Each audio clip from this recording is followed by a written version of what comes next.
Welcome to Onivia Highlights. These are the best highlights from the LCK Spring 2025. Invading here to steal away the blue, but I think Cuz isn't too bothered. He will just pick up the dragon in return. The fact that you got that one grub from the first set, you got the dragon, I think he's pretty happy with how things pan. Casting back into lane, and no real advantages picked up from anywhere. So I guess what we need to talk about is when these teams are going to be strong. And I feel like T1 right now is looking like a good moment as Faker wants to catch up and pick up Peter. Deadly Flourish doesn't find the mark though, and I think this Rel is just dead. Teleport to come in from the Rumble. There's a teleport also from the Galio that doesn't quite work out, but that Blast Cone is working out here, and Doctarm looking to try and turn this. Good knock up onto Doran there as the heroic entrance comes through, and now the taunt will set up for the fourth bullet. Doran's still alive for so long as they take down the Galio. They get rid of the Viego as Gumayusi is caught and thrown in under the turret, but they're unable to kill him. Faker is still at such high health, and BDD hits the floor. T1 walk away the huge victors in this fight, and Peter still wanting a little bit more off the back end. Don't think they're going to quite find it as Deadly Flourish, actually. Let's see whether Doctarm can do anything. As Ona going in one more time. Dancing Grenade value going to be pretty high, but not high enough as Peter hits the deck as well. And so many low health Concussive blows destroyed. Concussive blows destroyed over and over. As this was just a bridge too far there for KT, wanting to find something in amongst it. I also think getting baited a good amount by some of the healing that like the Xin Zhao and the Ahri have in their kits. And KT did have some anti-Lucian things, you know, that they could utilize to mitigate it. He's relatively low range. They have catching him as he's walking towards the brush, as Magnastorm is going to pull him ever further. Cuz looking for an angle there, but Gumayusi just dashes his way out. Remember, didn't have flash after being shoved under the turret previously. I mean, I think like the angle Peter found was good, but like you need follow-up, and when the only follow-up is the Jhin, who wasn't even that close. That equalizer positioning absolutely fantastic there by Doran, as Cuz not quite able to do anything, as Peter going to close in on Carrier, but they lose their Galio already. The curtain has been called as Gumayusi taking a bit of damage, but Cuz just having to get out of there. BDD wanting to be the hero, finds the Emperor's Divide, and they take down the Lucian. Shutdown comes in, and now Cuz has turned into a very, very powerful AD carry. It's just not quite enough to be able to get anything else done, and T1 still walk away feeling better. Yeah, I mean, I think BDD together so far, so still looking for first turret and still looking for these objectives. This is not going to get anything for anyone though, yeah, as they've shared. Turret likely to go down in the bot lane any second, so T1 should be able to secure those. I think Doran is just denying farm as best he can. Right, there it goes. It is Cool new shoes now put together for T1. One dragon gives you a lot of time to work with, just to farm up and the problem avoid is, interacting too much. I'm a little bit worried about the whole Hextech Soul situation, as Cuz looking for a potential gank onto Faker, but instead he just finds the entirety of T1 and dies.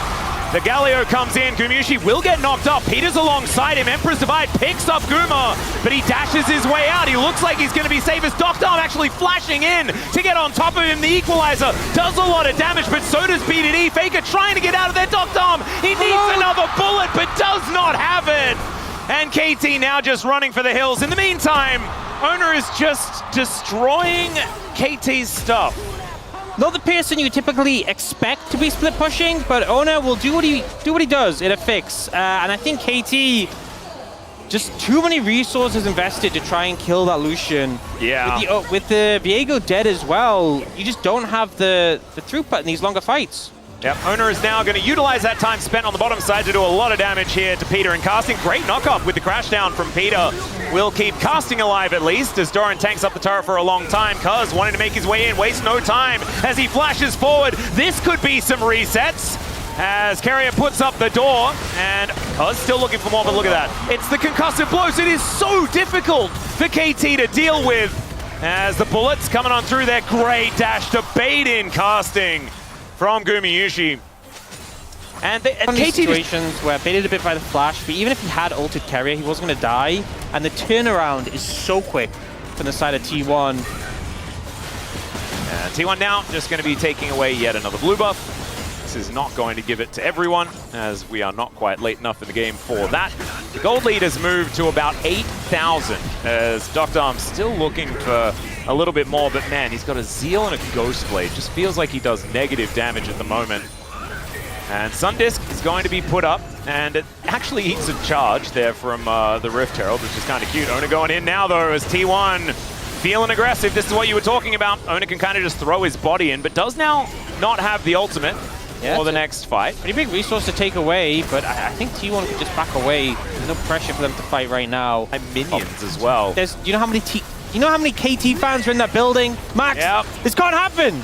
Well, it might just be set up as there's a shattering strike. Okay, Ona taking a lot of damage. Heartbreaker comes forward. Cuz is now another jungler as he looks to get on top of Carrier. Great knock-up just to interrupt. And now the resets fly through. Doran, though, gets the equalizer down. BDD is going to greet him as Deadly Flourish will go wide. Look at how low these health bars are as the Otacon is looking terrifying. And that is 2.5. And there is Hex Gauge. You don't need to be right there to be contributing in a fight, but the rest of the team needs to make something happen quickly. Yep. Casting can always get in if someone does decide to go for an engage. That looks like it's going to be Peter. Let's see whether he can get the angle as Cuz gonna get blocked off the equalizer. Great position to keep the Viego out as Peter is actually out of there. He steals a heal! How the heck did he even get in? He's gonna withdraw as well, and I think that KT will say, Worth, you do not need to fight. You do not need to fight. You don't suffer as much if you die. Oh, really? Yeah, so I'm a little bit concerned for KT right now, but... Are you sure? Because I've seen our players play as, okay, this is looking a bit stronger. Doran is just dead. He had no equalizer, of course, so at least it's not that T1 weren't able to utilize it, but now they will be able to collect themselves the dragon, and incrementally, KT are finding little advantages to bring them back into this game. Definitely gives you a confidence boost. Peter's dead. Well, he's not dead. Emperor's Divide is going to deliver Ona as well. Let's see what they can find here as he's dueling against Cuz. Ona able to flash out, though, denies the reset as Carrier does fall. Still, it's a gorgeous charm there from Faker, who's just keeping control of this Galio, and everyone is going to be withdrawing.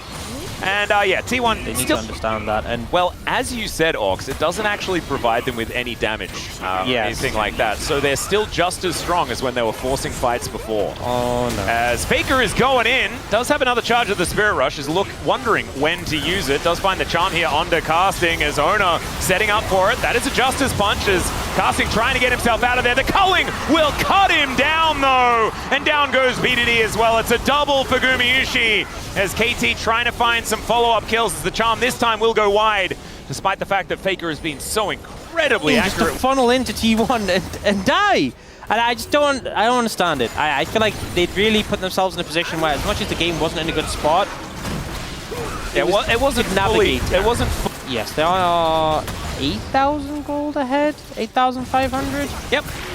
Faker might be close to dying as Heartbreaker comes forward. He flashes, he dashes, and Faker is out of there. To the concept of, you know, often teams are like, okay, the AD carries a whole item on ours. They don't understand what weakness is, Orcs. That's how it works. You're so right. Equalizer goes down. There's a Glacial Fissure as well as Faker. Gorgeous wraparound, and you kill the Viego, and you cut the legs out from under KT.